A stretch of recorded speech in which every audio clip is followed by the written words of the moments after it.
كسوشيال ميديا بصي انا قبل كده ما كنتش متابعه خالص. يعني قبل كده يعني من ايام خيانه مشروعه ومحطه مصر وقتها لا.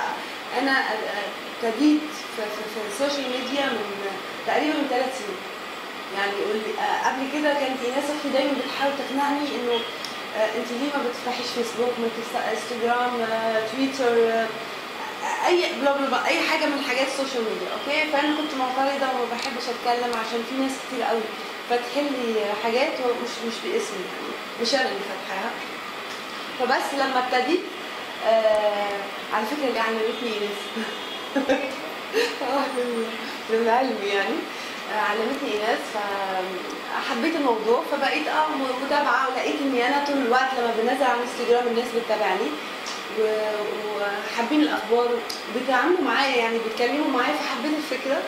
بقيت باباراتزي نفسي، انا بقول باباراتزي نفسي.